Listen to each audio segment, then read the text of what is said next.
We are back to record a reaction to episode 3 of season 3 of The Wheel of Time. We will also do episode 4 since that has also dropped this week, and that will catch us up to what has currently been released for this season. So, welcome, and let's dig into it. Alright, we just watched the cold open for episode 3 of season 3, and I didn't hate it. Yep. I'm all for the Forsaken intrigue. Yeah. And their potential alliances, wanting to fight each other. That's very on brand for what the series is supposed to be. Yep. And kind of one of those reasons why, the Forsaken are super strong. How they not just instantly crushed you. Yeah. It's because there's infighting. Yeah, there's infighting among them. They are, this wasn't like a perfect one-to-one from the books, but for those of you who are watching these reviews thinking like my contention with it is because it's not one-to-one with the books, that is not the problem. So there were things that were different in this, and I don't mean like page to screen, because there were a lot of these types of meetings in the books with the Forsaken. I don't think I can remember like specifically which one this is supposed to represent, and I don't think that matters that much. But they did imply that there is like a standing hierarchy with the Forsaken or with the Chosen, which I don't remember from the books. I want to say there were those that were like stronger in the power, those that had more political ability, like those that had certain stronger talents, but it wasn't like Liandrin's at the top and everyone else is reporting up to her. There were some, like throughout the books, there was some general level of knowing who was the stronger in the power. Yeah. That was about it. I did like that they introduced the idea of the Nameless or the leader of the Forsaken. Yeah, sooner than it happens in the books, but I think that's fine for the TV show to like give it some like as well as through action.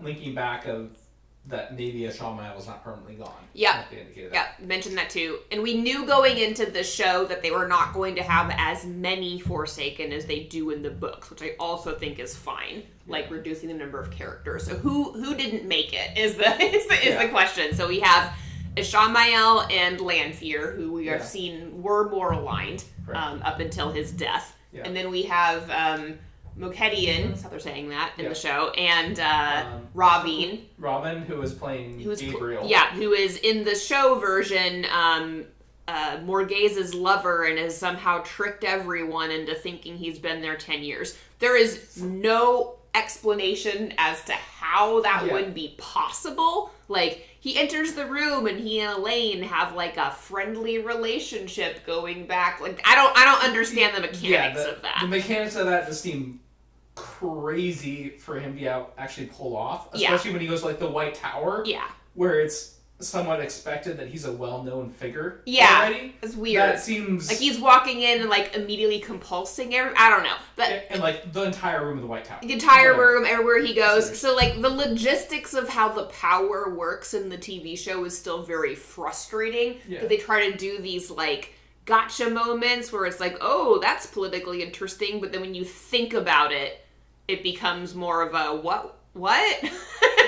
So I don't love that, and I don't know why they had to do it that way. Why not just make him Morghese's recent lover and then play those scenes differently, where Elena's like, you've taken another lover, what about Garth Bryn or whatever? And they could have done the same thing. Or quite frankly, they could have done it with him using like illusions and taking over someone's place. Which is what we thought they were going to do. Yeah. That seems much more logistically feasible. But whatever. This is the way. This is the decision that they made for the show. Okay, so anyway, then Samael was introduced. Yes. I don't know if he's King of Ilion, but he's introduced. Most likely. He had odd like bone motifs and a bit of. Were there bees on them?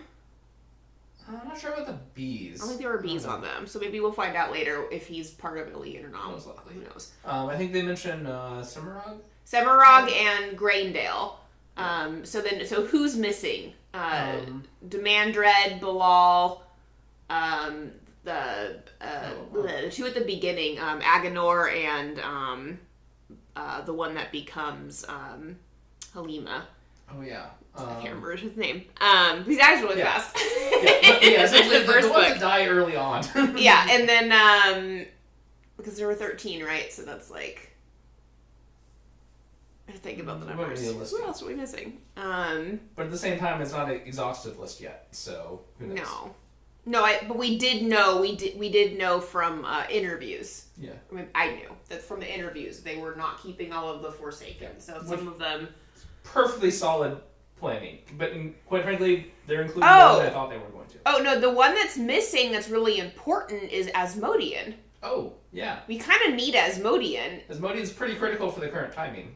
Yeah, so either he is around but no one knows it yet, or he's cut and they're going to have Rand learn channeling some other way, or just skip that because, I don't know. I guess we'll find out. Really hard to say. I could see them using Landfear or Gabriel for it. I don't know. I hate that. I hate that a lot. Bad. I hate that a lot. Actually, the Asmodean sequence with him was actually, like, very good in the books. I really like. Yeah, same. Books. Yeah, Asmodean was an interesting. Again, it's not definitive they're cut yet. So no, yet. Overall, I'm going to give the opening scene super positive outside of the whitewashing over Gabriel's. I mind magic people. Yeah, yeah. We'll wait and see where they're going to take it, but yeah, not terrible. Yeah. Not terrible beginning. All right, so we just watched a string of scenes in the White Tower, which included both the interrogation of 2 Black Aja sisters that were captured by the Amyrlin in the TV show version of The Wheel of Time by Elaine and Nynaeve, and then we also saw some political manipulation and maneuvering by Elaida Sedai, who is back in the tower from Camelin and is trying to shore up power for the Red Aja in a manner that does happen in the books, although it happens off page. So we don't know. Correct, yeah. There's a lot of off-page stuff around her. It's actually somewhat surprising of how much pushback she's getting from her own Aja and such. Those conversations were not something that we ever witness in the books, so I didn't hate that. These are types of additions in a TV show that do kind of make sense. You're trying to, like, make the audience follow along with something. You don't have the luxury of doing internals of, like, Swan's thoughts about all the things that are happening in the tower, so you have to show it. And I think that that's okay. And I'm actually pretty fine with showing more about again, spoilers, about uprisings within the tower. Yeah. That was, it being taking place off screen was somewhat jarring from the books, but more because of, none of the main characters were there, therefore was off page. In the books they hold true to, like, POV rules, where Swan Sanche, as our POV character, would not have knowledge of all of the different things that Elaida was doing. Elaida does become a point of view character later, but during the initial fall she's not, because they wanted Robert Jordan wanted it to be a surprise when the staff and Stoll were taken from Swan. So it becomes much more of, like, a sudden thing as opposed to, like, a thing that you could have prevented if you knew it was happening, which I think works for the books. In the TV show, they're doing it a little bit differently. I don't have, like, a lot of negative feelings about that particular scene. I did like that they dropped Galena as a character and that they're already laying the groundwork for Elaida's plan to try to control the dragon, which will not spoil now if anyone watching this cares about spoilers, but, like, it's something that happens in book 6, so we're, like, a ways out from there in the TV show, but they are laying some groundwork for, like, Elaida already having this plan of what it is that she wants to do differently than what's currently is the presumed plan in the White Tower. Correct, yeah. I anticipate a lot of screen time for Elaida this season. Which makes sense. So I think that's okay. Then they have, we'll go backtrack a little bit for the interrogation scenes with Elaine and Nynaeve. So Varen Sedai leads Elaine and Nynaeve to holding cells where the 2 Black Aja sisters are being held, and tells them that they are better suited to interrogate the sisters, which doesn't make sense.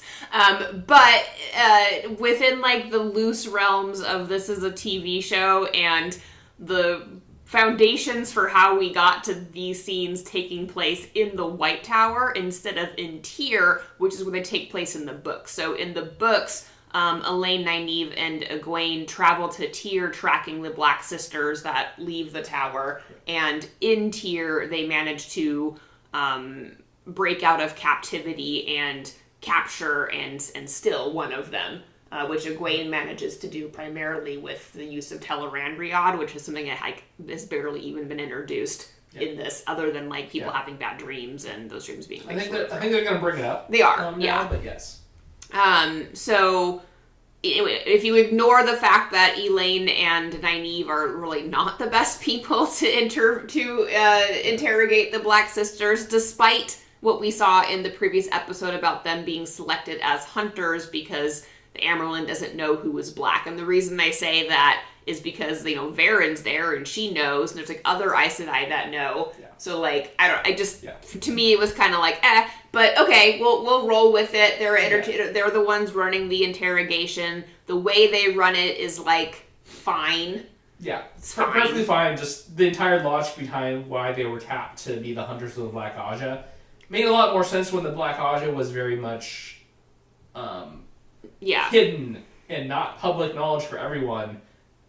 After their whole huge battle in the heart of the tower, which completely blew the metaphor off that. I don't know. I get what you're trying to say. And again, in the books, 13 Black Sisters do raid the tower storerooms, and they do leave, and they are acknowledged to be Black Sisters, and it does cause a lot of panic and upset. But they weren't sitters, and the way that they left was not as public or as detrimental. Like the whole thing with happening in the Amyrlin's I'll call it a throne room, but in the heart of the tower. So anyway, but it was fine, and I did like that they dropped that they're trying to figure out, are there any more? Are all the Black Sisters gone? So they are backtracking a little bit with how public it was and making it more questionable as to whether there are any left, or that was the gist of them. So I think that scene worked okay. It's so far this episode seems to be running a bit less jankily than episode 2. So much jarring, illogical things happening. It's a little bit better. Yeah, so we'll keep going.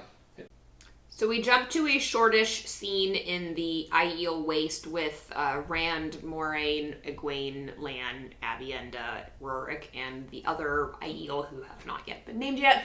And they are on their way, and I think to Raiden, I'm not sure if they said that, but they did, yes. Okay, so they're on their way, and they are they become aware of there being trouble ahead, and we see some burned caravans and some bodies that they identify as the Tuathuan, which in the books would not have been attacked by the Aiel, and they do have a conversation about how it is forbidden to attack the Aiel, or for the Aiel to attack the Tuathuan, but then they immediately contradict that by saying, except the Shaido might have attacked them. Could have been them. It could have been them. And then Lan's like, this sword mark was made actually by a spear that's designed to look like a sword mark, which I don't understand. It's very, very confusing of just...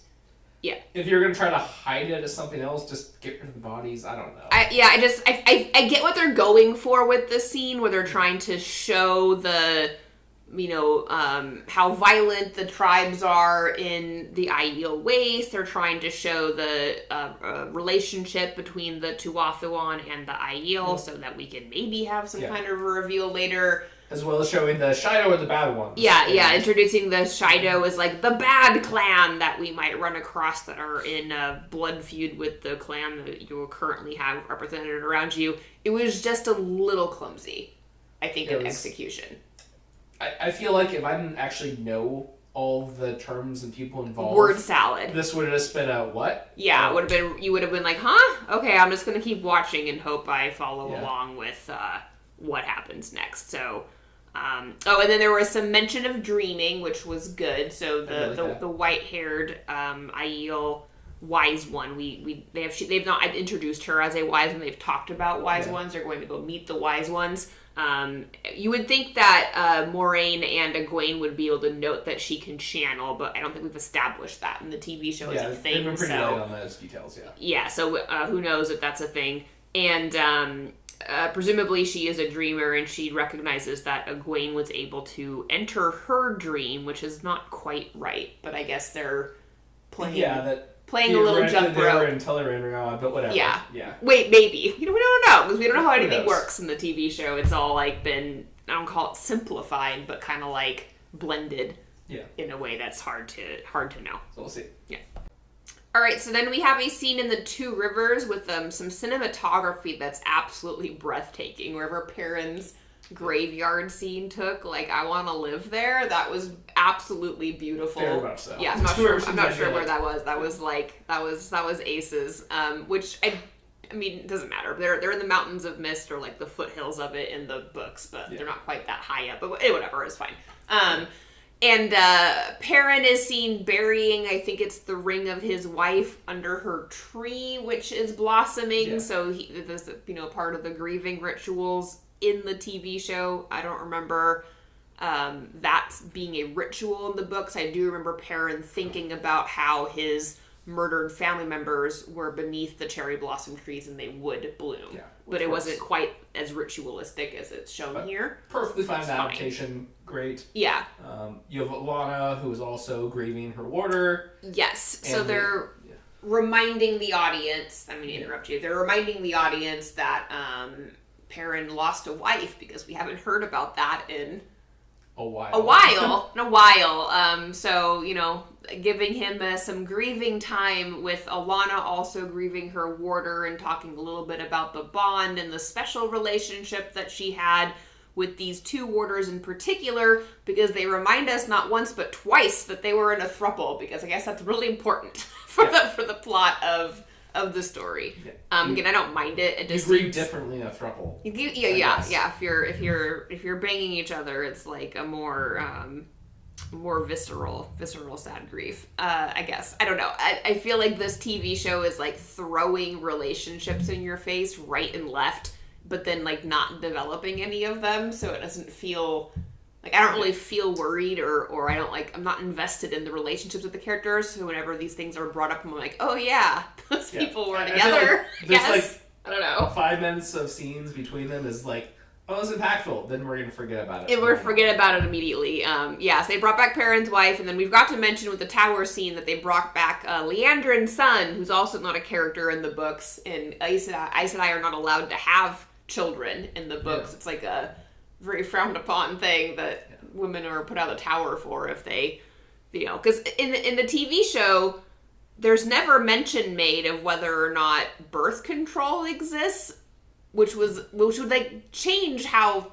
people interact significantly. I was giving some thought about this because the TV show is much more, I'm gonna say sex positive, but also just like randy, just like in general, like it just has a lot more hookups between characters that are a lot more arbitrary. And in the books, pregnancy is a real danger that is talked about and dealt with in different ways in different societies, and we hear about how it impacts different cultures. I think for some it had either herbs or the one power had some trick to it. I don't remember with the one power, but I do recall, just in general, the society is more conservative. Yes. Just, throughout, it's more conservative because you do have that danger if you're not Aes Sedai, which is the vast majority of people. Yeah. So the culture is more conservative, and then there are some exceptions, though, namely with the Aiel, because the Maidens of the Spear, if they get pregnant, they would give up their children to be raised by other people, in secret. And that was, a big part of why Rand was so special to them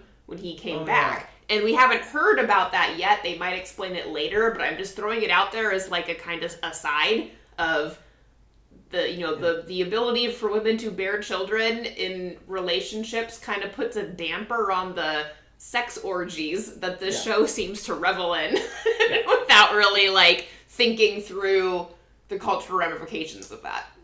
I agree. They're very much trying to force through the current sexual progressivism that's going on right now, which, again, is perfectly fine for this, but the whole point of the show is no, that's not today's time.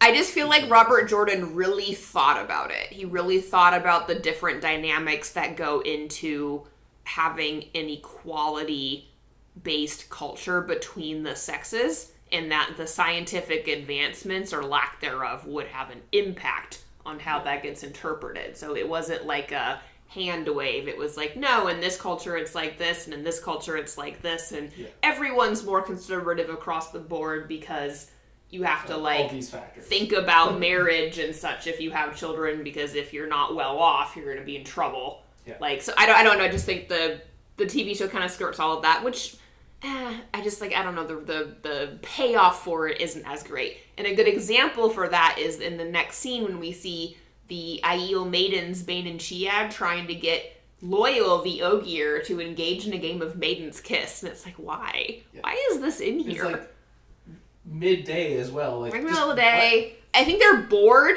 but like, I don't know. I just like don't understand the show's obsession with like everyone trying to kiss or boink each other constantly. Yeah. It just like feels like every scene there's like some kind of a romantic entanglement or suggestion for someone to get it on with someone, and it just feels a little out of place.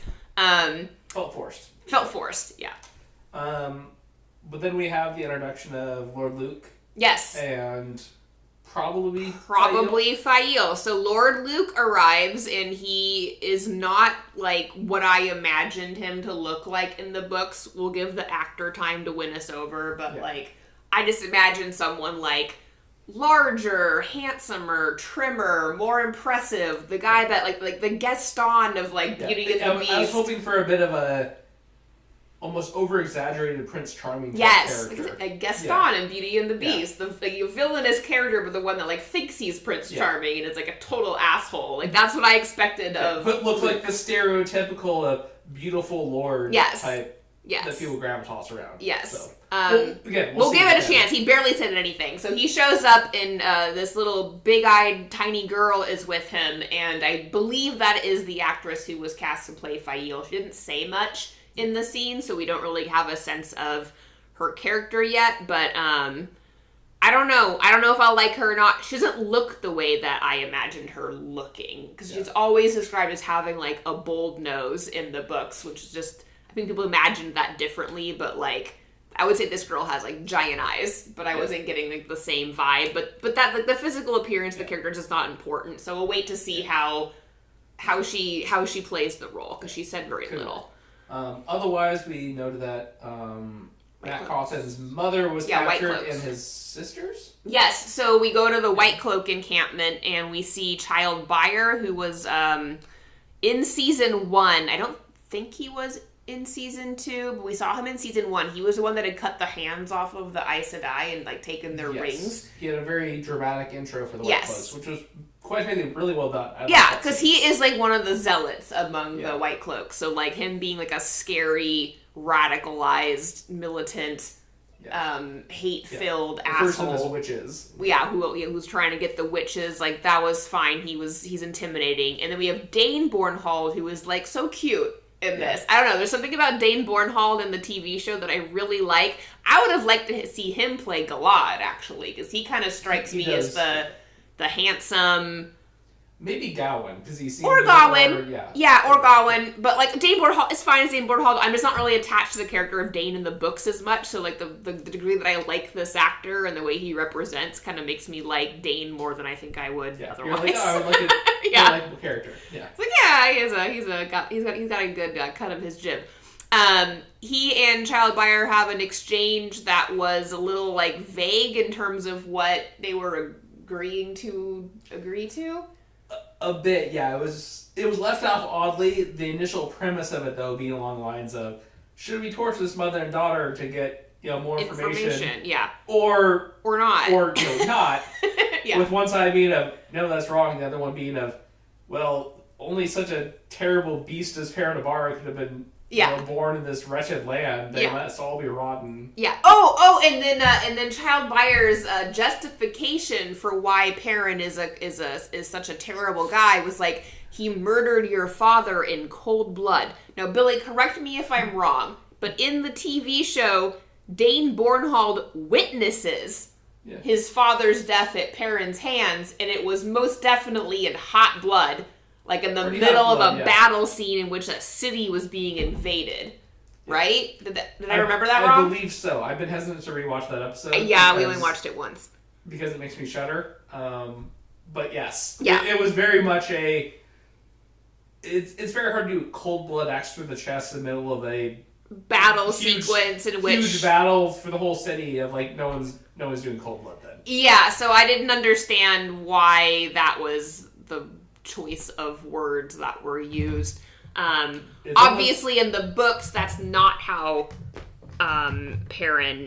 That's not how that happened. So in the books, just for those of you who are like looking for those comparisons, the murders that Perrin is accused of committing is of Whitecloaks in the first book that are not related to Dane. They're just Whitecloaks that he murders because they attack him, the wolves, and Egwene and Elias, and he defends himself. But no one was there to witness it. So they kind of make up their own story about what happened with Perrin. And there's like a bit of a discrimination vibe directed towards Perrin, both because he's like this big dude in the books where everyone kind of looks at him and they're like, oh, that guy is potentially like terrifying. He's got that blacksmith strength and he's like hulking like huge guy. And then he also has golden eyes and wolves come to his command, which makes the Whitecloaks think that he's in league with the witches or is in some way corrupted by the one power, which is not the case, but that's what they think, and so they target him and discriminate against him and make up stories about him based on their own biases. Is that correct? Okay. And then Dane's father does die in the invasion of Falme with the Swanshan, but Perrin is not really like directly involved in killing him. Not directly. The Whitecloaks just march into battle. He's known to be there. That's and why then he doesn't come home. The Whitecloaks already wanted him. Yeah. He was noted as being at that battle. Yeah. And yes. And then Child Buyer, I think, carries the tale back to him that he was involved and that he believes it. So this is a bit of a different setup for how that's going. Anyway, they have Matt's mother, Natty, and his sister, two of his sisters. In the books, Matt does have a mother and a father and sisters, but the show portrays them very differently than they're portrayed in the books. So yeah, so the Natty and the girls are in like a cage. I feel like ours is like caged around. Instead of just like in a tent with like their hands tied or whatever. And they Natty makes a comment that makes it sound like she fears Dane is going to assault the girls, like not just physically, but maybe sexually, which I don't know, maybe I was reading into that. But like that was it's pretty broad. But it was dark. It was dark, and it just kind of goes back to my comments of like this show is like obsessed. Like every scene just feels like it has something like sexually suggestive, either good or bad, like constantly. So anyway, they're all in danger, which is accurate to the books.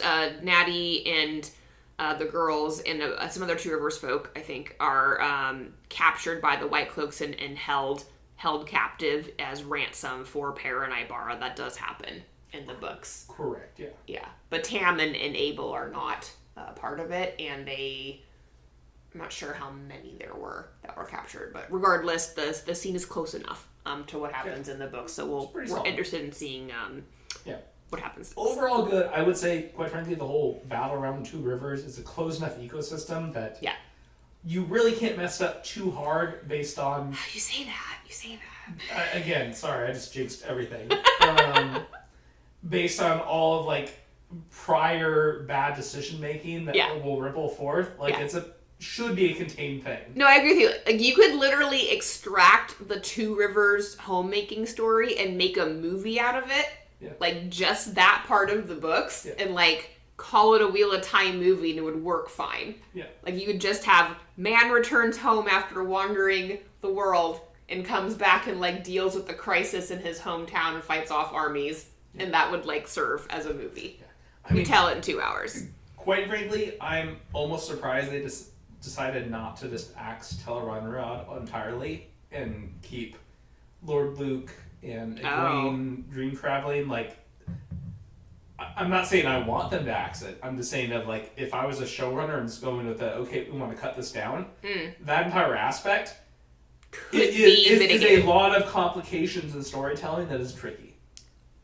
We'll have to see how it develops, because it may be that they've done that. Yeah. Like, because only thing that they've shown with Tel'aran'rhiod is people entering other people's dreams And they have not shown, like, the actual world of dreams and traveling it and how you manipulate. They haven't shown any of that. So we'll have to wait and see because we haven't met any Dreamwalkers yet. But they could have simplified it. Yeah, we'll see what Lord Luke actually does. But also, the whole thing with, like, Luke and the... I don't know if they're going to go there with, like, the Izum stuff and, like, I don't know.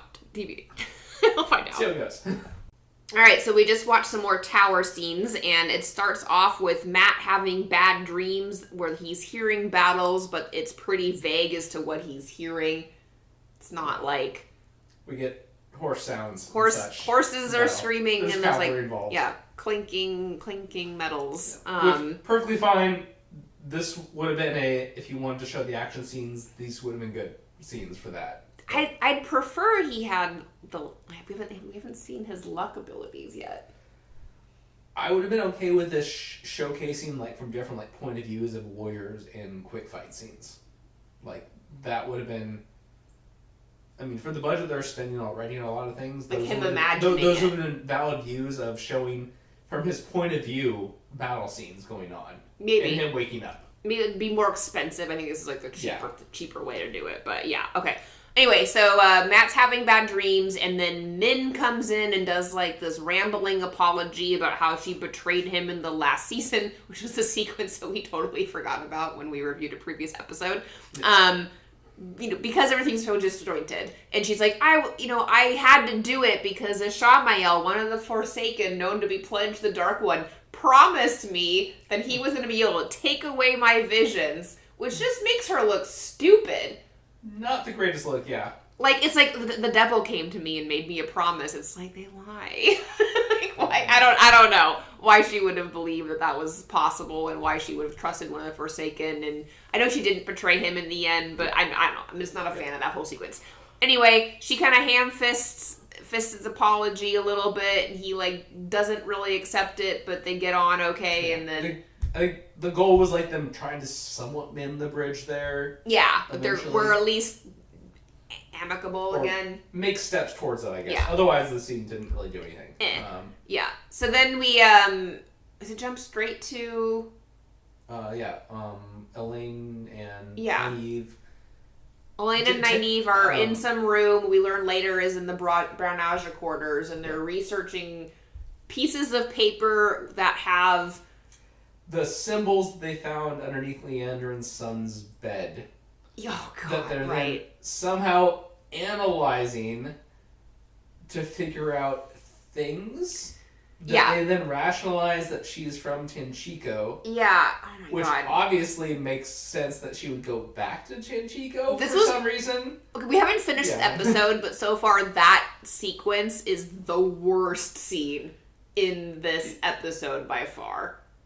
Like, in my opinion, there was a symbol which was some kind of a ritual for the passing of someone, which is all that you should take from that. Yeah. Someone died here and they did some kind of a ritual under the bed. That is meaningless. It's not like some hidden cipher of, here's where I'm going next. No. It's a... Like, I'm sure that both Joya and Amiko are lying to us, so we're going to pick option 3 and go to Tenchiko, where Liandrin is from, because her son used to be here, and now he's not, and there was a symbol, and then they look up where the symbol is from, and then learn that she's from there. She must be from there, too. And I think I said to you, I was like, surely there is a record somewhere in the White Tower of where all of the individual Aes Sedai are from. If you had some piece of intelligence that Liandrin was going back to her hometown, which they don't have, they would be able to get that information from a more reliable source than this, like, I don't even know how you would look that up. They, like, randomly paw through books looking for a symbol. Like, I don't, it doesn't matter. They somehow found it. Apparently it was like a mix of symbols, too, which makes it even more crazy. Whatever. Anyway, okay, so then they also decide to go look at the objects that, what was her name? They gave, I don't know. Yeah, Varen's assistant. The two black sisters stole. They're basing off they didn't mention anything about the stolen artifacts at all when we interrogated them. Oh, that's right. Even though they didn't mention it, therefore it must be important, which obviously it is important, but like Why did you not ask that during your interrogation? Which is stupid. In the books, this made more sense. It was, still a little rough, but it was like, we know the names and like the Ajas and some of other details about like their likes and dislikes and a list of things that the Amyrlin gave to Elaine, Nynaeve, and Egwene when they were put out as hunters for the Blockage. They were given a list of all of the sisters that were missing, and they were also given a list of all the Terangrial that were missing, and they were like spending time trying to like figure out what they were doing with those things. Yeah. As well, it was very obvious in the books as well that they left with the objects. Yes. And they stole the objects. That was their whole objective when they left. Yes. Yeah. So then, and in the books, I want to say, it's been a while, but I want to say that Joya and Amiko, one of them was stilled and one of them was not. And I don't remember which was which, but I think, if I remember correctly, that the one that was stilled, I think it was Amiko, was the one that told them that they were going to Chantico next. And Joya was telling them they were going to Saldea next. And both of those stories had some truth to it, because the Red Aja was manipulating Mazrim Taim, so that was not like 100% a lie. But it wasn't where Liandrin and co. had headed. Correct, yeah. And Amiko was telling the truth, but they weren't sure they could trust either of them. And if I remember correctly, like Moiraine interrogated both the sisters, and then Elaine, Nynaeve, and Egwene also interrogated them. They had different ideas about like what to do with that information, but Moiraine let them choose what to do. Yeah. And so they chose to go to Chanchico, and they ended up being right. And they sent Tom and Julian with them because they needed protectors who are not characters in the story as of right now. I don't know if Tom's going to show up in Tarvalin with Matt, or if he's going to show up in Chanchico to defend Elaine. Because we have kind of a bit of a... He's been out of it for so long that I'm skeptical. Yeah, so anyway... so they're and then they find this the picture of this armband, which for some reason they determine is the most important of the sketch Terangrial with like no reason. Very frustrating. Like, I get the idea of being that Varen was going to be researching these, and then like she drew out all the objects that were was fine. The drawings were fine. But the no other information about them, and then just basically going with the like, this arm guard. That looks somewhat similar to what the Shanchan used. That looks similar. Therefore, this must be the most important thing. And it must relate to where Liandrin was going, and she must be going to look for the collar, because this has to relate to the Adamant. Like, there were just like a lot of leaps in logic that were happening in this analysis. Now, I do think it likely that they're going to tie this storyline to the male Adam, which is in Tanchico in the books in the Panarch's Palace. Yeah. That Mokidian is going after. Correct. So they're gonna tie that together as one of the objects that was stolen from the tower rather than in the Panarch's Palace, which I'm fine with. Where the objects are located is not as important to me as the logic of the story making sense, but the way they get to Tanchico must be the location that Liandrin is going to is really wobbly. Yeah. Some plot armor. And if anything, it's more of a, the Grey Man assassination attempt. That's a big, wait, what's going on? And look, action sequence. Let's ignore that. No, let's acknowledge that there is a Grey Man that does get murdered in the White Tower in the third book. So that scene is mostly what happens. The difference is that it happens right outside their rooms where they're in, not the Branaja, and Egwene is the one targeted, and the Grey Man is found by Sheriam Sedai, not Varen. We've seen Sheriam. She was cast in season 2, but we haven't seen her since. They've been replacing her with Varen almost all the time. So, yeah. So I guess they're conflating those characters in some roles. It doesn't really matter who finds the Grey Man in that situation, so that works. But then I want to say in the books, this is a spoiler, but in the books it's Lord Luke who stabbed the Grey Man. I think we find that out, it was either a fan theory that was proven correct or we learn it later. I'm pretty sure because Nynaeve makes the commentary of who stabbed him. Because they find the body and he's stabbed. And Varen talks about how, the Grey Men are you can barely see them, and this is an assassin, the tower is not safe.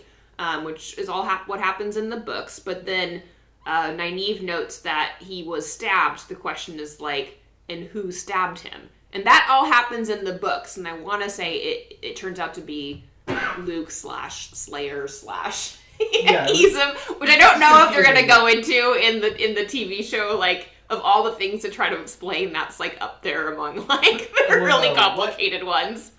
Yeah, the gray man scene of those scenes was fine. Yeah. The analysis of the papers and, like, the armband and where they have to go to Chanchico, not really so good. Yeah. That was clunky. I would have been perfectly fine if they threw Matt at the gray man in this one and have him doing something that made his character seem positive. Yeah, he hasn't done anything because it's one of those that, like, for those who read the books, a lot of people love Matt as a character.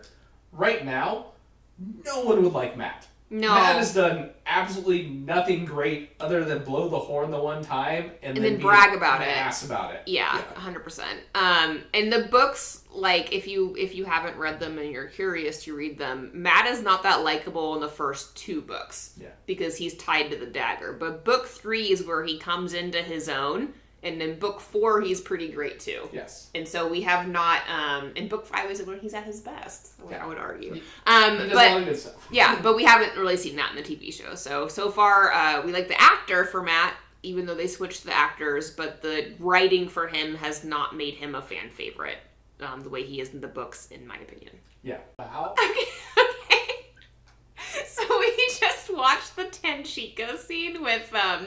the Black Aja, which, of course, Elaida and Nynaeve's deduction skills were spot on because it's exactly where they went. And they're marching through a alleyway with all different kinds of veils that people are wearing, which is not how I imagined it. All the culture. All the culture, but not a consistent culture. Anyway, it doesn't matter. They walk into a wedding that is happening in what I gathered was Liandrin's childhood or family home. And these are like her relatives like generations later. No, I think it was her home. Oh, okay. Like her family's house and her the family that she married into or almost did as a child bride. I forget a little bit about what the TV narrative of that was because it's not in the books. And to all the people who are like, Rafe Judkins has made this character so much more interesting than she was in the books. Like, I disagree. I think this is sloppy, and it's salacious, and it's silly, and it doesn't, like, work for me, personally. Very much, she happens upon an active wedding ceremony. It's comical. It's comical. Like, she walks in, it's like, oh, the scene that was my trauma from the past happens to be happening exactly at the same way at this moment that I return in my glory as an out-and-out Black Aja, and she enters and, tells the old man marrying the child bride, which, equality. Yeah. Like, feminism. I mean, it's not in the show either, but, like, this isn't supposed to exist in this world because anyway.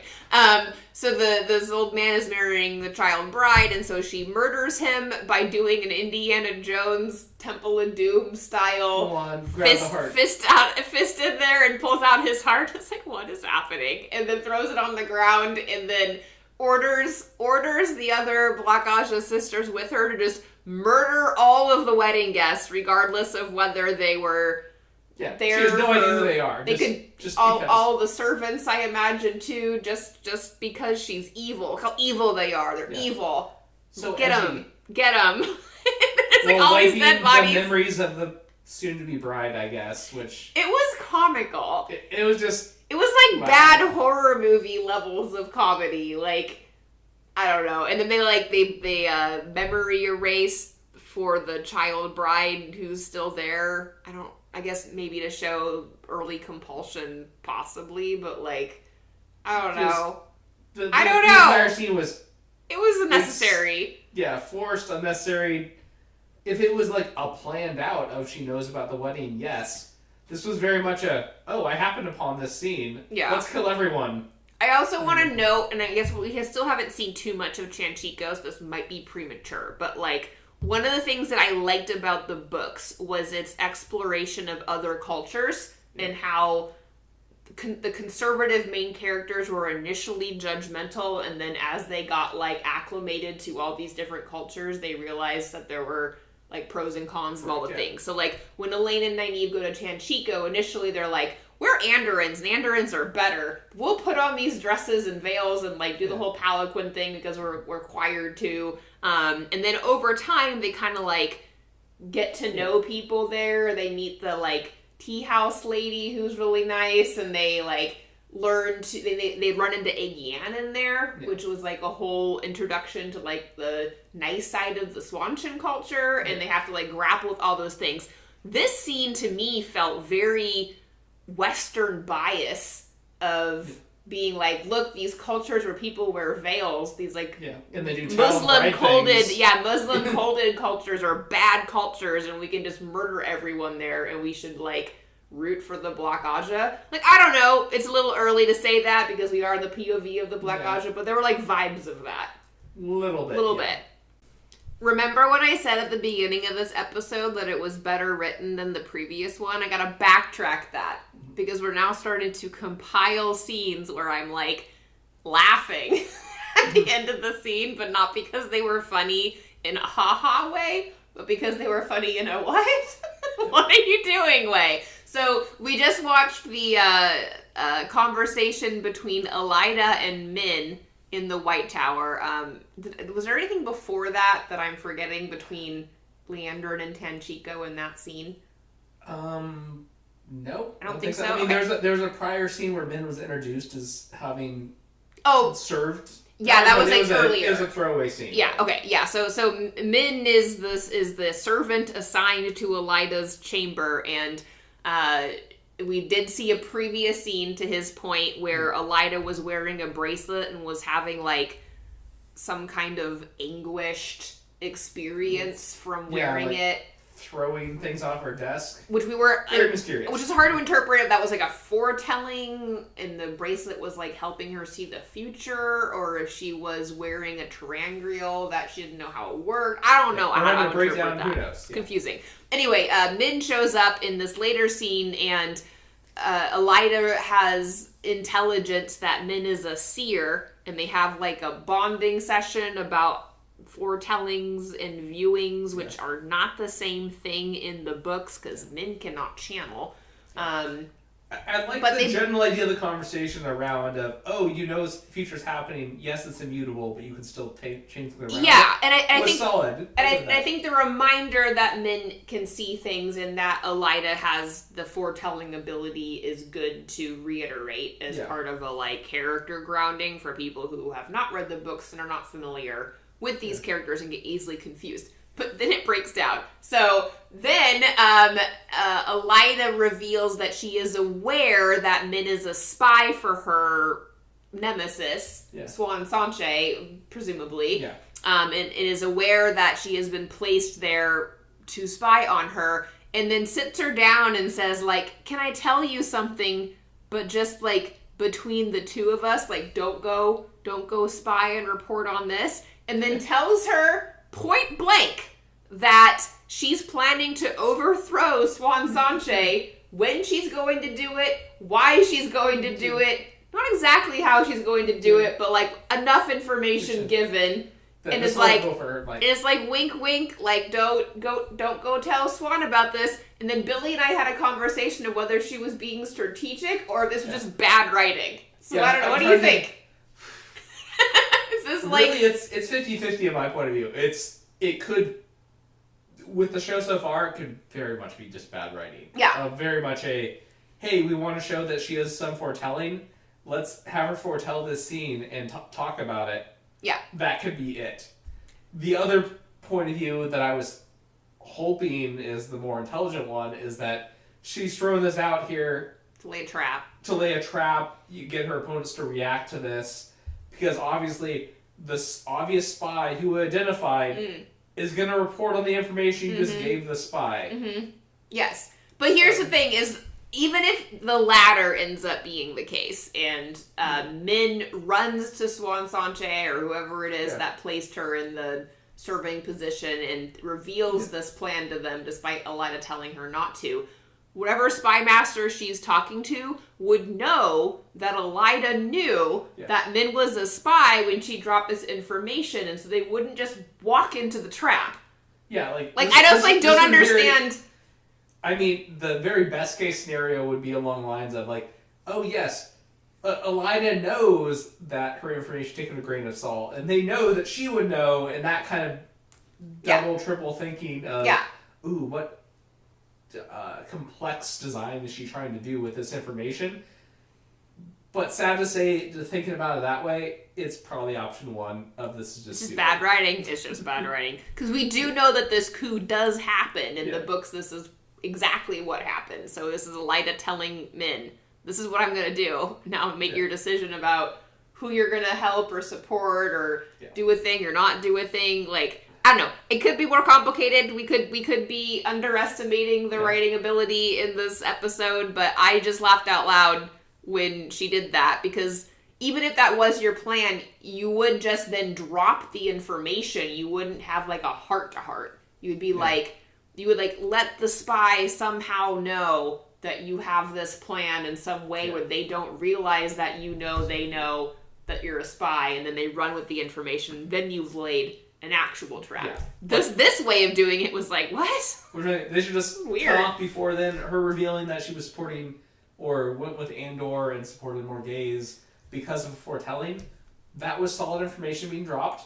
What she did, why she was out of the tower. I don't know, actually. She was previously a senior. Thank you for bringing that up, because as you said that, I did have a thought of like, okay, so Elaida had a foretelling that the queendom of Andor would have some important part to play in the last battle, which is not exactly the foretelling that she has in the books. And that's why she attaches herself to Morghese, who was already queen, as her advisor. Yes. In this, helping some random noble succeed the throne, not knowing who was going to win that succession.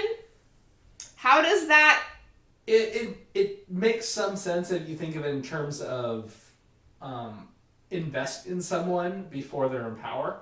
Okay. This would give her greater hand. Like maybe she was already Morghese's advisor and then helped her win. Yeah, okay. That kind of works. Lines of, if you know Andor's going to be important and you can control who's going to lead Andor, you might as well. Okay. I'm following but that. Still following that. Anyway, different from the books.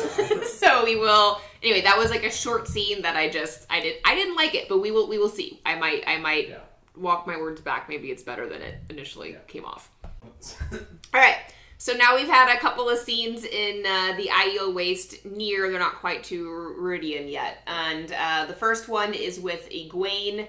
Egwene and Amise. They have someone given her a name. I think it's Amise or Amos or however you say it.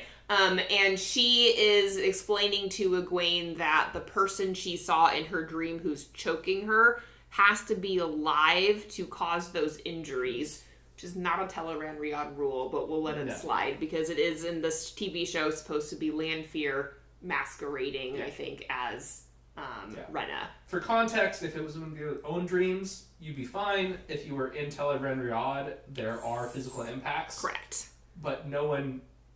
only real people would be in Teleran-Riyadh to cause those injuries. Unless you imagine something that happens in Teleran-Riyadh, and then you get sucked into that, and bad things could happen to you. So, but regardless, doesn't matter. The rules of Teleran-Riyadh in the books and in the TV show are going to be different, and apparently in the TV show, you have to be a real person who is alive to cause harm to another person in Teleran-Riyadh. So, some reference to it being her tormentor is actually Lanfear, which we already saw. Which we already saw. We already know as viewers, at least if you have able to piece together some of the things we know about dream walking as book readers, you can piece that together. There is the possibility that Rena is alive, even though she looked very dead in season 2. I very much doubt it. I doubt it. We very explicitly saw Lanfear taking her on her. Yeah, in the book she's alive. So, but in the TV show she looked real dead. So, so I don't know. I thought Liandrin looked real dead too, and then they brought her back. So next thing that we skipped over was the fact that Rand meets with Lanfear. Yes. In his dream. Yes. That she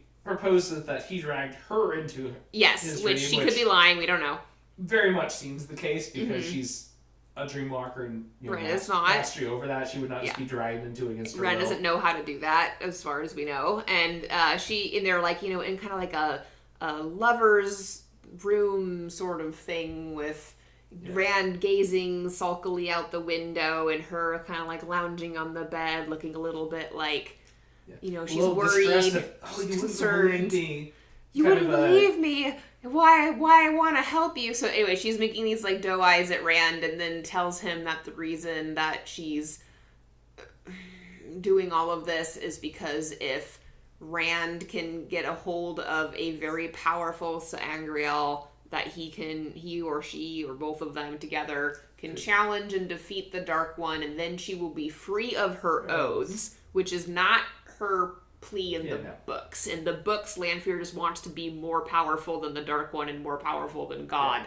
because she's insane. And Lews Therin knows she's crazy, and Rand also knows that she's crazy by this point and is not sucked into her madness. But in the TV show, they're trying to spin up some kind of like love option for Rand that we're supposed to think is kind of plausible. I don't know. So there's that, and honestly, didn't really mind it too much. It's very much she's being honestly manipulative. Yeah, he's meant to be the ignorant farm boy. Yeah, so it was fine. It just felt a bit ham-fisted. Yeah. Okay, and so then we have a scene in the sweat tents for the Aiel, which I didn't hate. And the genders are mixed together with varying degrees of undress, and they are told that water is scarce in the Aiel waste, and there's some scoffing on the side of the Aiel about people taking baths and such, which was like fine culture building. Yeah.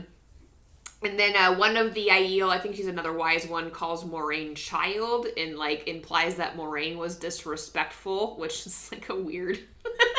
It was a random aside that didn't really make sense in context. Lessons. But it was to me it was more the like, you're being disrespectful, child. Yeah. It's like the person said disrespectfully. Yeah. Like it was just something, I don't know, just something about that rubbed me the wrong way. I'm okay with the wording, and that's something the wise ones did, which was very much put the Aes Sedai in their place when they were being obstreperous at times. At times, if they did. When it fit. The problem was this one was very much a forced of, oh, you asked a valid question. Yeah. Like, know your place, child, is not the correct response to that. Okay, I would have to go back and look, and there are a lot of books to look through, but my memory of it is that in the first couple of books, for sure, the Aiel are very deferential toward Moraine and the Aes Sedai, because the Aiel revered the Aes Sedai, because the Aes Sedai they remembered from their histories were the Age of Legends Aes Sedai that built Meridian. And so they had this whole, like, homage towards them and toward Lan, because they knew Moraine and Lan because they'd been in the Waste before. Gotcha. So that's different. I was probably thinking the later books when they lost later they lose their respect for the Aes Sedai, and then there is some banter. Yeah. I don't ever remember them calling them child, but there was, like, some tit for tat. There's some concept of some of the wise ones being quite a bit older. Yes, that once they realize that the Aes Sedai have fallen a great deal from their revered status of what they used to be in the Age of Legends, there's much more of a, we know as much or more or differently than you. And so they were much more like on equal basis, and sometimes would be like, you're emotionally immature and I'm going to like treat you accordingly. But I don't remember them ever calling Aes Sedai child. I could be wrong.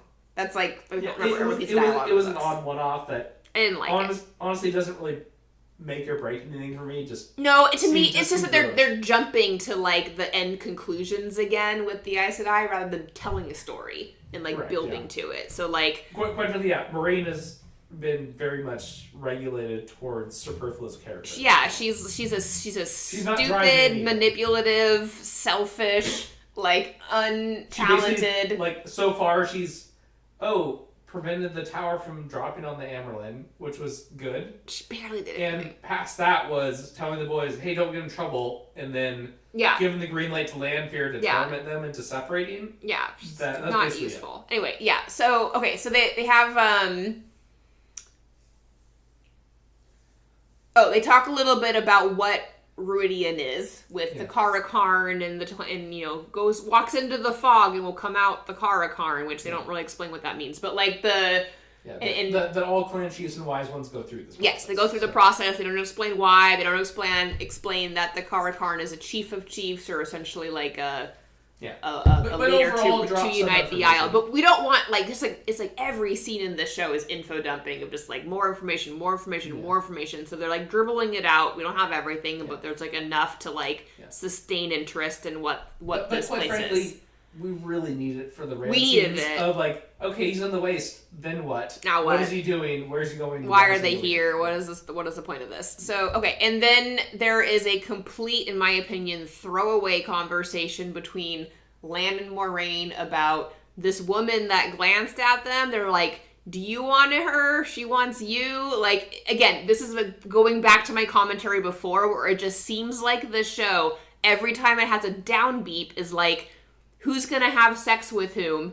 And it's every single character is a hookup culture, one night stand, interested to bone if she or he is hot, like without any other build up, any kind of commitment or attraction beyond physical eyeing each other. Yeah. Like, I don't know, it's not even that it's different from the books. It's very different from the books, but it just...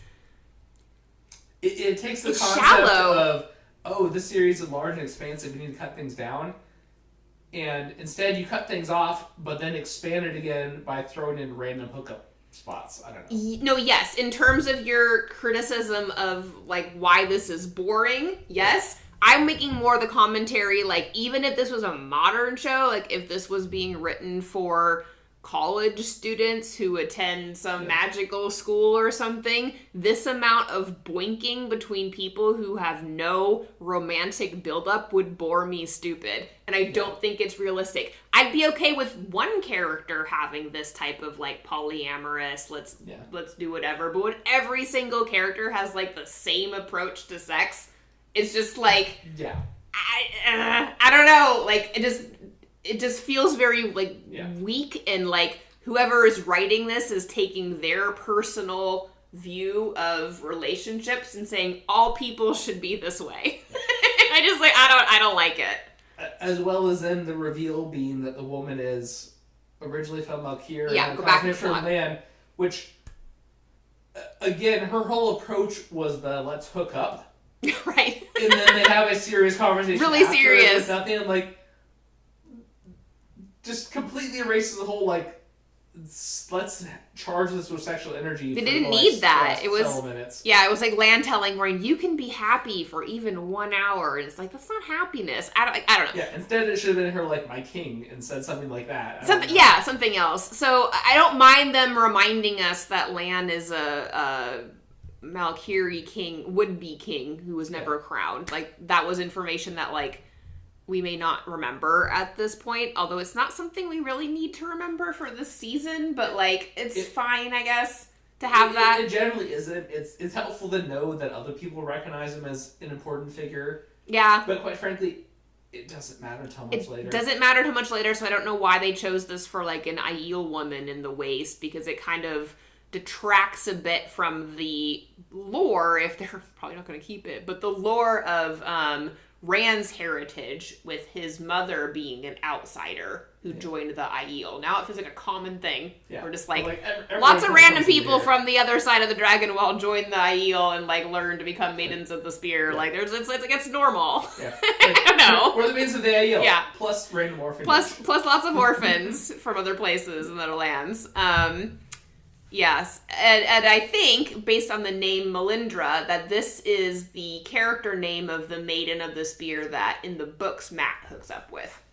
Correct. Which was fine for his character. Again, I'm not against characters having, like, shallower sexual relations. I just think it's weird as every character. Yes. Very conservative society. As well with her not quite a shirt that is just... You're wearing something. It doesn't actually do anything. Why are you wearing anything in the sweatpants? But yeah, so I think this is the same woman that is Matt's lover in the books that we learn later is a dark friend. I don't know if this version of the character will be the same or not, so it doesn't matter because we don't know it's a spoiler because we don't know. We don't know anything. This woman doesn't exist in the books other than the name and some made up person that is not a character. So it could be anything. That tracks. Yeah. Okay, so there's a couple of fairly brief Two Rivers scenes. There is Perrin meeting with all of the people to announce that he's planning to turn himself into the Whitecloaks, because if he does, they'll let Natty and the girls go, which my husband noted was not ever communicated to them. Yeah. So it's an assumption. They captured them. It was hopefully they let them go, but yeah. Who knows? It's an assumption that Perrin is making, although I want to say he does make a similar assumption in the books where he is going to turn himself in. And it is somewhat reasonable along the lines of oh, they're holding them due to me. At least go talk to them and see if you can negotiate their freedom now that I'm here or something. So, and then jumping ahead. And then we do a cut scene with Alana and her warder, whose name is different in the TV show than in the books, and they're talking about her grief and how her warder wants her to mask the bond because he feels overly connected with her emotions, and he's upset in particular that she seems to be suppressing her feelings or doesn't feel anything for Ivan, who was murdered by Liandrin, and anyway, the way that the warder bond works in the books is different. The warders do not feel each other's emotions, and I guess in this instance it's because she has more than one, so he's feeling her feelings for the other warder, but she's also but not feeling it, which is the problem. It's honestly, a little confusing. Made very little sense. I interpret it as Makim. I don't know. Okay, it's a new character name. Is feeling the grief of the loss of the bond with the other warder because it was a three-way thing where he was also bonded directly to the other border, which is not how that works in the books. And then when that part of their three-legged stool drops out, he is feeling the grief of the lost warder while also being connected to his Aes Sedai, who is suppressing her grief, which is triggering to him. And it does this back and forth thing, which is exactly why the warder bond should not work this way. And if it did, you would not bond more than one warder because it's a disaster. They've alternated between playing up the warder bond as being super important and focusing a lot on it, but also not explaining it very well. Yeah. And it's different in the TV show than in the books. So you always have to wade through this, wait, how does this work? While also knowing that the TV show is not consistent with anything it does relating to the magic system, which is a frustrating viewing experience, even if you haven't read the books for what the magic is. Which ideally should have been explained in that one full episode in the first season where they went through the grief of the warder dying. Oh my god, right? They had that whole episode, that wasted episode in the tower where Lan is thumping his chest and grieving for the death of one of the warders that died in the camp, and everyone's doing this big ritualistic show, and they never explain how the warder bond works. They just assume that you understand it contextually, which is not. Meanwhile, after the first scene of the first episode of the season, I don't know, super important people die. There's nothing regarding them at all. No. So a bit of inconsistency there. Yeah.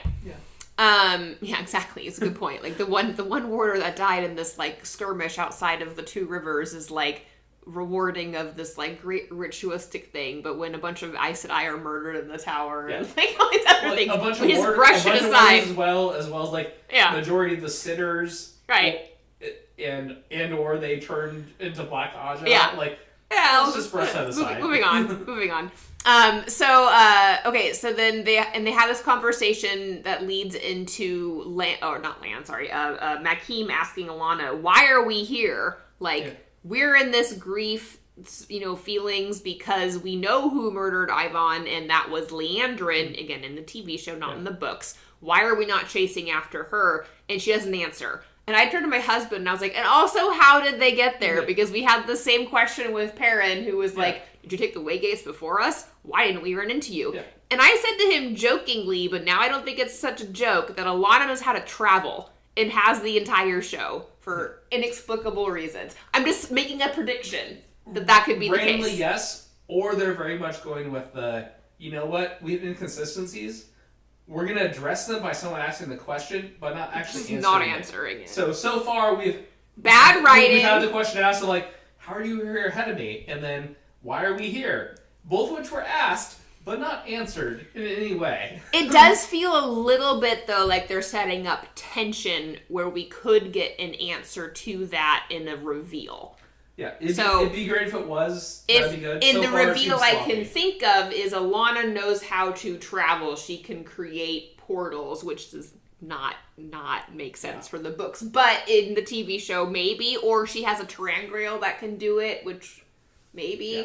I don't know. Which, again, could be a great reveal. So far, it just appears that someone's asking the questions. Yeah. And no one's giving a plausible response, even if it's wrong. Fake tension. And therefore, it's they don't actually know what they're doing. They're just pretending like they do. And I don't like it when tension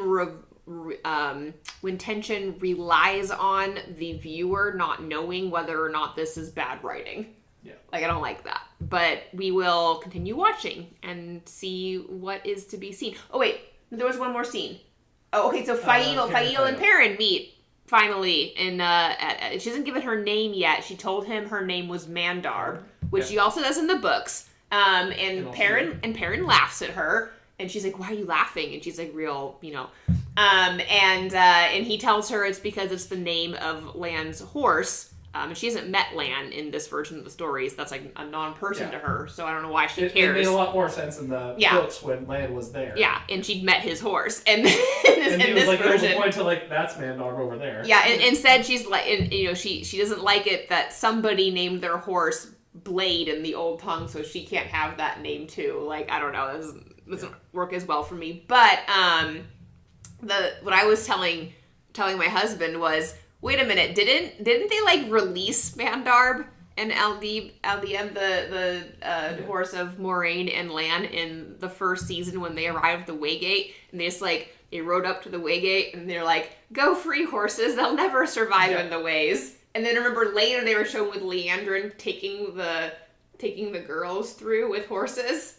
Yeah. Yeah. This is what we're talking about. And then we say that the writing is not consistent. So far this season, they definitely walk to the Aiel Ways. They walk everywhere. They have not seen any horses in season 3. They're like, the horse budget has been cut. Horses. But we are going to mention a horse in this conversation between Fail and Perrin. I was like, they might as well just make that the name of Lan's sword or the name of his dick. For all the meaning it has in this, contextual relevance of the horse mattering in the story. But anyway, Perrin and Fail met. They had a little bit of a conversation. There was maybe some flirtation, hard to say. They introduced her. They were introduced. She seems all right. She seems fine. We'll see if she can carry the weight that is Fail. Yeah. Hopefully we're one scene away. Okay. So what were the scenes? We did a couple from different locations because we're getting tired. Darcy is trying to get to the end and reviewing it takes forever. I think we have the tower scene with Elaida, the Red Sisters, potentially taking over the Reds, which our previous thoughts of her telling the spy her foretelling were obviously received, and the response from the Amyrlin was to send the sitter of the Red Sedai to go to Saldera to hunt down a false dragon. I'm not sure that her telling Min that that plan related to this manipulation. I think they're two separate manipulations going on. Possible. Because pretty manipulative. No, it was. They're both manipulative, but I think that the Mazrim Taim thing is not related. Yeah. She didn't mention that with her conversation with Min. So I think this is just a way to unseat that sitter so Elaida can take her place. She can be prepared for that later coup. My interpretation, though, is that the Amyrlin took the Red Sitter is going to do this thing that's going to depose me or cause me problems.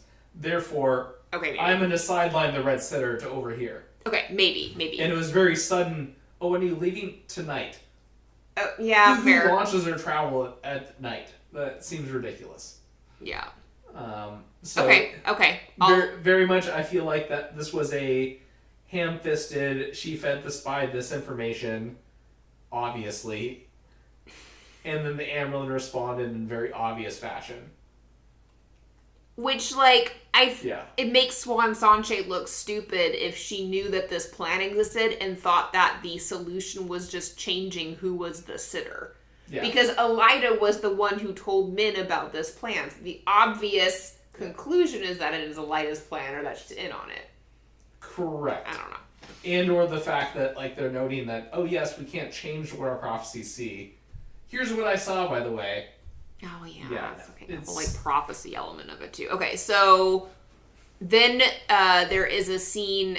Okay, actually, we might be mixing up the scenes a little bit because we watched a couple and then paused it. Yes, but before that, I think actually before the Red Sitter scene was the scene with Matt and Min in the hallway. And they meet and she sees him in a vision hanging from a noose in a red doorway, which implies that we are going to go to Ridian somehow, maybe. Or maybe that will happen somewhere else. I don't know. But she sees Matt hanging from a red doorway, which could be reinterpreted in the TV show for like when, where, how, and the significance of that. But she sees that, wants to tell him that he is going to be hanged, and he's like, no, I don't want to know about the horrible things in my future.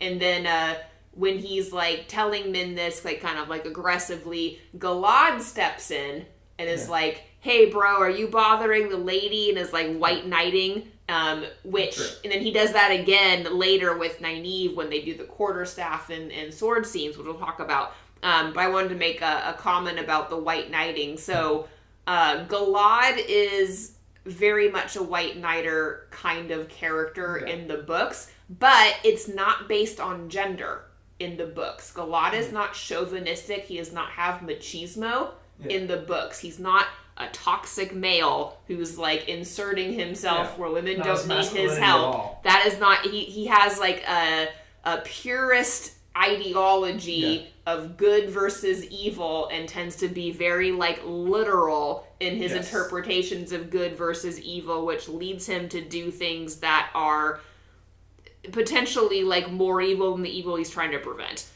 So at least that's the way Elaine reads his character and the way we see it kind of play out. But so far in the series, not really seen that, especially with the whole Matt being between the rooms while them both hooking up with different girls. Oh god, I was so crass. That was very much a breaking character. Like, I really hated that. He's meant to be very puritanical.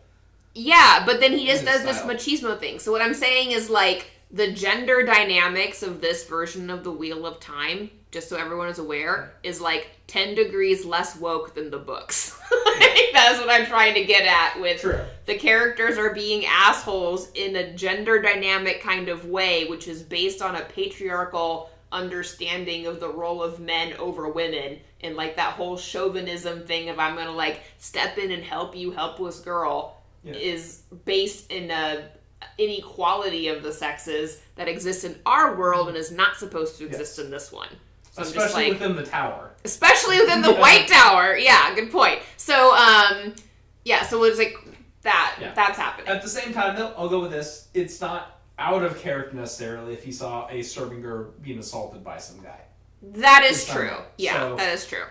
It was forced, though. It felt a little felt a little off. As well as Min's reaction to the vision, which is she's been seeing these all the time, and she was acting all stunned and... Well, I think because she sees Matt dying, essentially. Yeah. But, like, yes, her warning him is not something she would do in her character because she would know that warning people doesn't solve anything. She would just be quietly upset about it herself.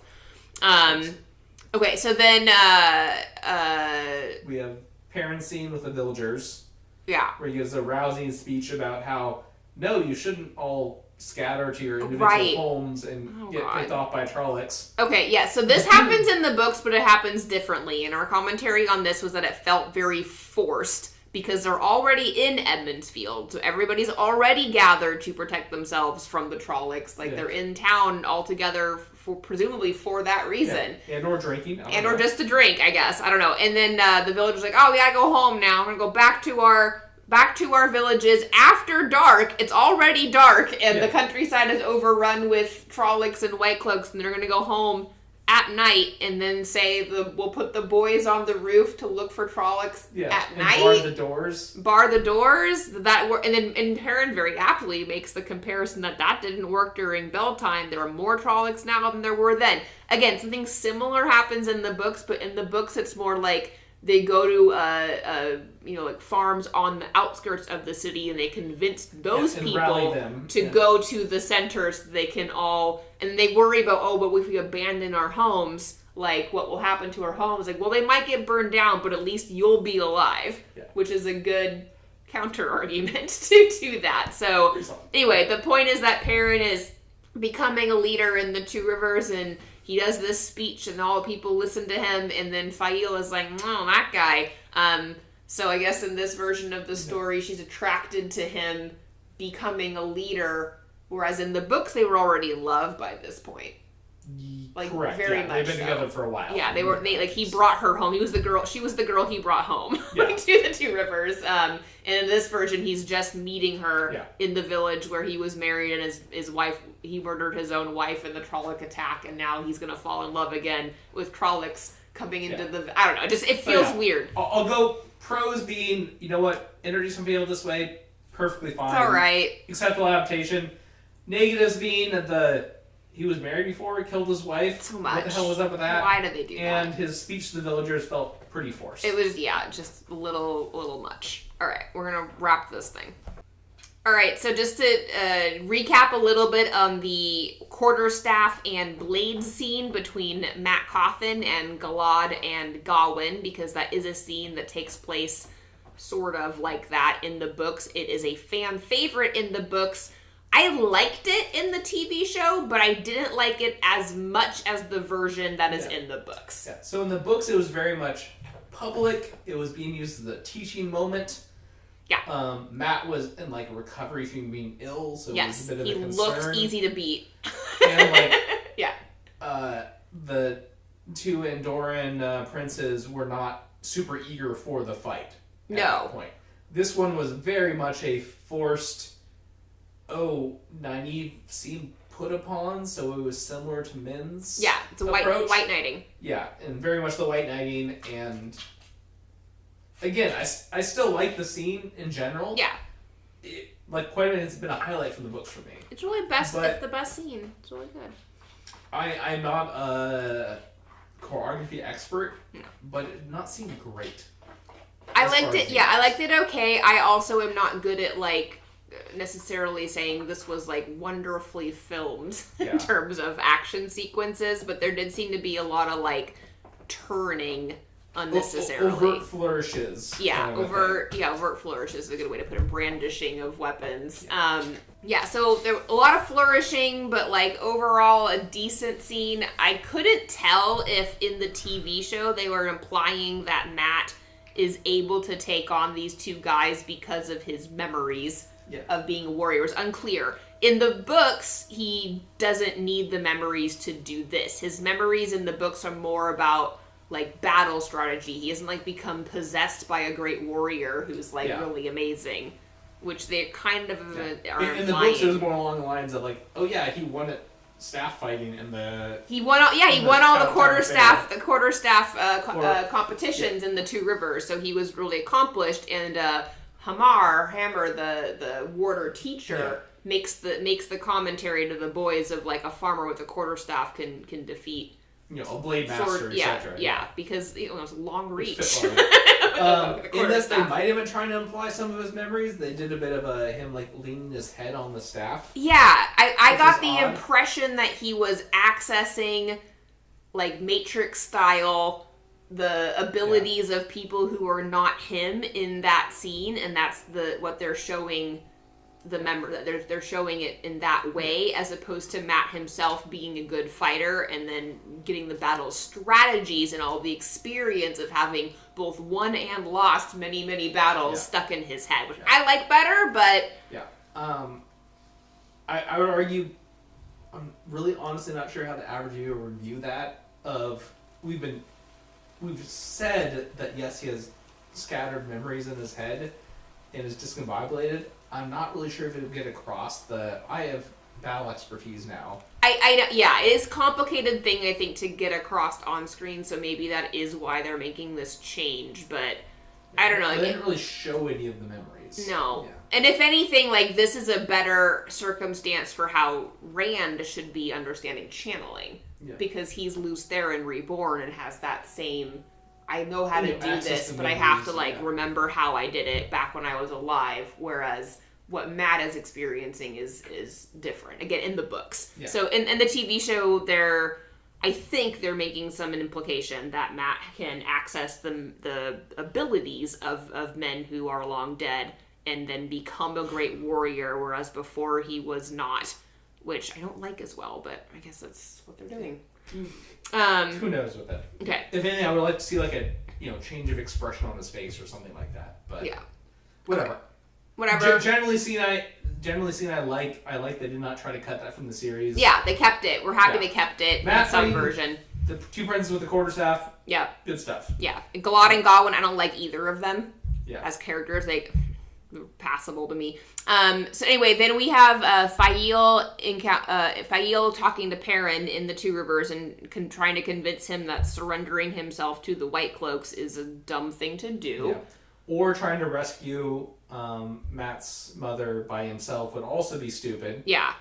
Although, by himself, yeah. Although the way she phrases it, and it might just because I'm tired, it's like almost midnight as we're watching this, it made me feel like she was saying, they're not worth saving, or like, what are they to you? Yeah. Like, is friends enough to risk your life? Like, oh, family is like a bit more, like that didn't seem in character for Fael to me. Like how important are these people? Just leave them if they're not that important.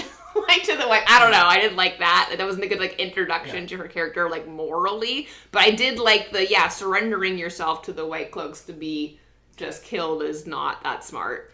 That part was fine. Yeah. Overall, their conversation was mix of passable, little flirty. We have to wait and see on Fael's character. She's not striking me as the Fael from the books yet, but I would be very unsurprised if she's very unlike her character in the books, both because the TV show has not kept any of the characters similar to who they are in the books, and also because I think a lot of people who read the books misunderstand Fael.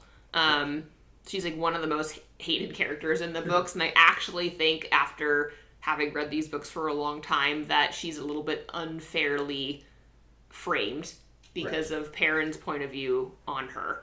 Like, looking back on the series, I see a lot of mistakes that Perrin made in their relationship, like, stick out a lot more. Now that I'm older and have more experience. So I guess we can talk about that. But, like, anyway, the...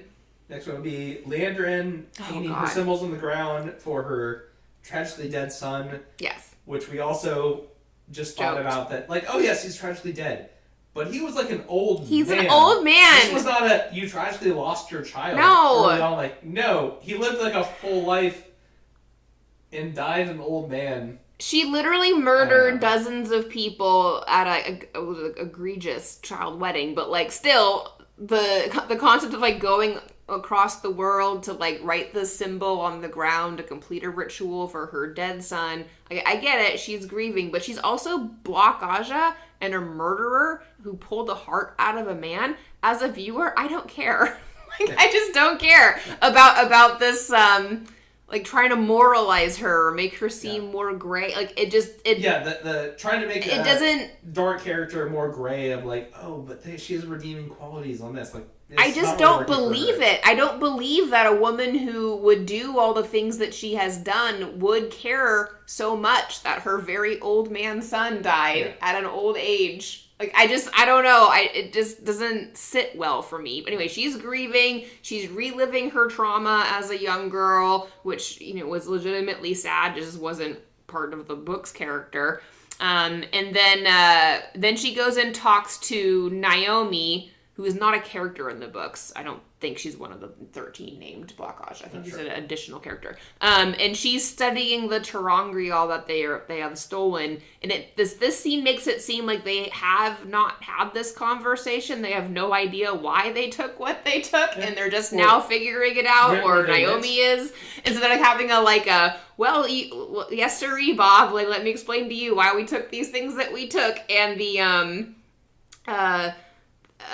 Naomi character like figures out that the arm bracelet is similar to what the Swanshen use, which she would have no experience with the Swanshen because that also happened on the other side of the world and she wasn't there. But she's talking about it as she has intimate knowledge of what the Swanshen do. And then Liandrin makes a comment that this is for the male Adam, which we already talked about, that I was guessing it was going to go that way, and that the collar is somewhere in the city. I don't know why she knows that. I don't know why that's why true. It's a male Adam. It's a male Adam, and the collar is somewhere in the city. Yeah, blindly speculating will just like happen to be right. And then we see in the shadows, not in the shadows, their servant girl is Mokidian, and she's carrying a tea tray, and she's wearing a black veil, and she's serving them tea and moving through the room. I liked that because that's in the books. Awesome.